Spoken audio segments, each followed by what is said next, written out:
వందే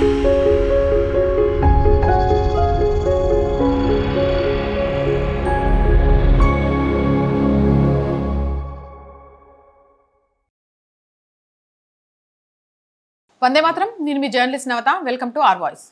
రాజకీయం అనేది నిస్సందేహంగా ఒక అభిప్రాయాల ఆట. ప్రజల మనసులో మీ పట్ల అనుకూలమైన అభిప్రాయాన్ని మీరు ఎంత సమర్థవంతంగా పెంపొందించుకుంటే అంత ఎక్కువ ప్రజా సానుభూతిని పొందగలరు. ఢిల్లీలోని రౌజ్ ఎవెన్యూ కోర్టులో ఒక దిగువ న్యాయస్థానంలో జడ్జి జితేంద్ర సింగ్ మాజీ ముఖ్యమంత్రి అరవింద్ కేజ్రీవాల్తో సహా 23 మంది నిర్దోషులుగా విడుదల చేశారు. సరిగ్గా ఇదే తరుణంలో అరవింద్ కేజ్రీవాల్ తన ఎత్తుగడను చాకచక్యంగా వేశారు.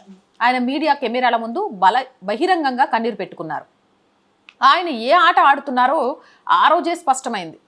నిచ్చెన కోర్టులో సిబిఐ వాదనలు సరిగ్గా వినిపించకపోవడంతో సిబిఐ హైకోర్టుకు వెళ్తుందని ముందే అంచనా వేశారు. దాంతో కేజ్రీవాల్కు తన ఇమేజ్ని మళ్లీ నిర్మించుకునే అవకాశం దొరికింది. కేజ్రీవాల్ సిద్ధమయ్యాడు. తన ప్రజా ప్రతిష్టను తిరిగి నిర్మించుకోవడానికి ఆయన ఒక సువర్ణావకాశాన్ని అందిపుచ్చుకున్నాడు. హైకోర్టులో విచారణకు ముందు తానే తన కేసు వాదిస్తానని ప్రకటించారు. తర్వాత జడ్జి స్వర్ణకాంత శర్మ ముందు కొన్ని అంశాలపై న్యాయ వ్యవస్థపై సందేహాలు వ్యక్తం చేశారు. అదే సమయంలో Aam Aadmi party IT cell social మీడియాలో ట్రెండింగ్ టాపిక్ మార్చింది. కేజ్రీవాల్ని సాధారణ మనిషి, ధైర్యవంతుడిగా చూపించే ప్రయత్నం జరిగింది. వాస్తవానికి ఈ ఎత్తుగడ వెనక ఉన్న అసలు ఉద్దేశం ప్రజల మనసుల్లో అనుమాన బీజాలు నాటడమే. బీజేపీ ఆయనను ఒక బూటకపు కేసులో తప్పుగా ఇరికించిందని, ఆయన నిర్దోషి కాబట్టి దిగువ కోర్టు సరిగ్గానే నిర్దోషిగా విడుదల చేసిందని, మరియు బీజేపీ ఈ తీర్పును అంగీకరించడాన్ని నిరాకరిస్తూ ఆయనను వేధిస్తూనే ఉందనే అభిప్రాయాన్ని కలిగించడం.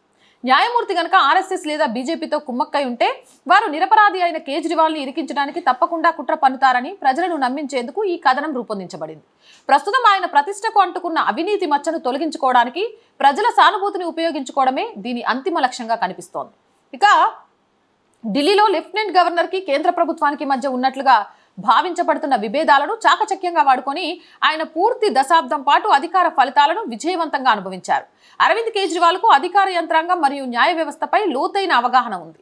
సరిగ్గా ఈ కారణంగానే ఆయన తన వాదనలను రూపొందించుకోవడానికి న్యాయమూర్తి నేపథ్యాన్ని లోతుగా పరిశీలించారు.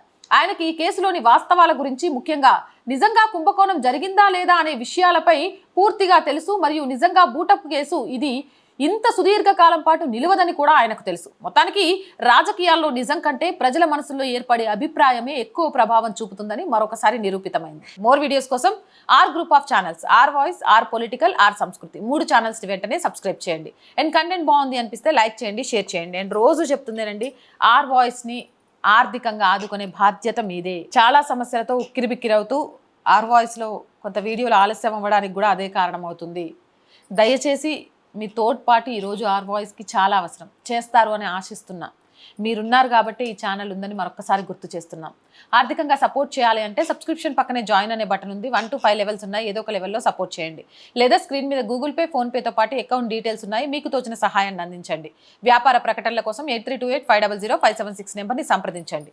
జై హింద్, జై భారత్.